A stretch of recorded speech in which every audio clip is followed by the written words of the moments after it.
போக்குவரத்து அமைச்சருக்கும் ரயில் தொழில் சங்க பிரதிநிதிகளுக்கும் இடையே இன்று நடைபெற்ற பேச்சுவார்த்தை வெற்றிகரமாக நிறைவடைந்துள்ளது. இதன்போது ரயில் சேவையில் நிலவும் குறைபாடுகள் மற்றும் திடீர் மாற்றங்கள் தொடர்பில் கலந்துரையாடப்பட்டுள்ளன. ரயில் சேவை ஒன்றிணைந்த கூட்டமைப்பு மற்றும் ரயில் சேவை தொழிற்சங்க ஒன்றியம் என்பவற்றின் பிரதிநிதிகள் இன்று முற்பகல் போக்குவரத்து அமைச்சர் குமார வெல்கமவை சந்தித்தனர். 3.5 மணித்தியாலம் நடைபெற்ற இந்த பேச்சுவார்த்தையின் போது உயர் பதவி வகித்த அதிகாரிகள் இருவரின் இடமாற்றம் தொடர்பில் அதிக கவனம் செலுத்தப்பட்டுள்ளது. அதன்படி ரயில் போக்குவரத்து பிரதான பொறியியலாளர் WGTL விக்ரமரத்ன ரத்மலானைக்கான பொறியியலாளராகவும், பிரதி பயணிகள் போக்குவரத்து அத்தியட்சகர் காமினி செனவிரத்ன பிரதி வணிக அத்தியட்சகராகவும் மாற்றப்பட்டுள்ளார். அவர்கள் ஏற்கனவே வகித்த பதவிகளுக்காக பிரதி பிரதான பொறியியலாளர் டிலாந்த பெர்னாண்டோ மற்றும் பிரதி வணிக அத்தியட்சகர் VS பொல்வத்தகே ஆகியோர் பெயரிடப்பட்டுள்ளனர். எனினும் இந்த மாற்றங்கள் தொடர்பிலான கடிதங்கள் ரயில்வே வணிக அத்தியட்சகருக்கும் ரயில் போக்குவரத்து அத்தியட்சகருக்கும் இதுவரை கிடைக்கவில்லை என ரயில்வே திணைக்களத்தின் உயர் அதிகாரி ஒருவர் கூறினார்.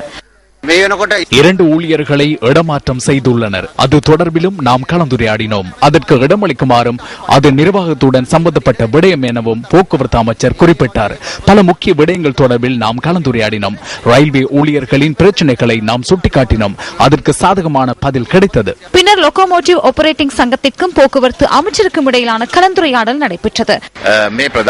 பிரதான மார்க்கத்தில் தாக்கப்பட்ட சம்பவம் தொடர்பில் நாம் எழுத்து மூலம் போக்குவரத்து அமைச்சருக்கு அறிவித்தோம். பாதுகாப்பு செயலாளரை தெளிவுபடுத்தி அதனை தேடி பார்ப்பதாக அவர் கூறினார்.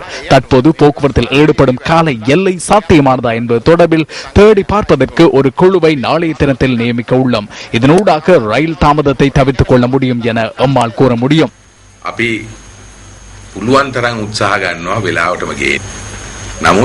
உரிய நேரத்தில் சேவையில் ஈடுபடுத்த நாம் முயற்சிக்கின்றோம். எதிர்வரும் 2 வாரங்களில் குறுகிய தாமதம் நிலவும், பெருமளவில் இல்லை. அதனை நாம் ஏற்றுக்கொள்கின்றோம். அமைச்சர் என்ற வகையில் எனக்கும் அமைச்சுக்கும் ரயில்வே திணைக்களத்துக்கும் ஒத்துழைப்புகளை வழங்குமாறு நாம் அனைவரிடமும் வேண்டுகோள் விடுக்கின்றோம்.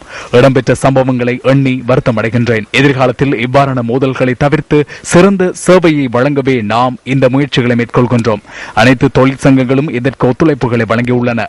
அந்த அனைத்து தொழிற்சங்கங்களுடனும் நான் கலந்துரையாடினேன். பொதுமக்களுக்கு நாம் அனைவரும் சிறந்த சேவைகளை வழங்க வேண்டும் என்ற நிலைப்பாட்டிலேயே அவர்கள் இருக்கின்றனர். இன்று மாலையிலிருந்து அனைத்து ரயில் சேவைகளும் உரிய வகையில் இடம்பெறும்.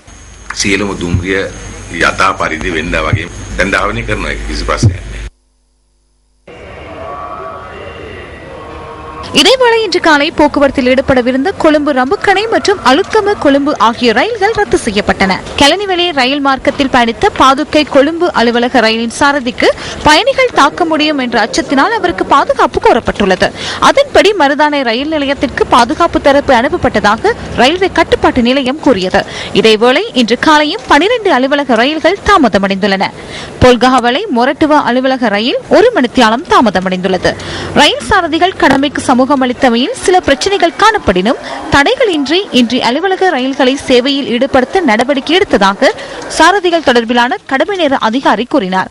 இதேவேளை மகவையிலிருந்து கொழும்பு நோக்கி நேற்று முன்தினம் பயணித்த அலுவலக ரயிலின் சாரதி மீது சிலர் மருதானை ரயில் நிலையத்தில் வைத்து தாக்குதல் நடாத்தியதாக குற்றம் சாட்டப்பட்டு கைது செய்யப்பட்ட இருவர் மாளிகக்கந்த நீதவான் முன்னிலையில் ஆஜர்படுத்தப்பட்ட பின்னர் பிணையில் விடுதலை செய்யப்பட்டுள்ளனர். தாக்குதலில் காயமடைந்த 4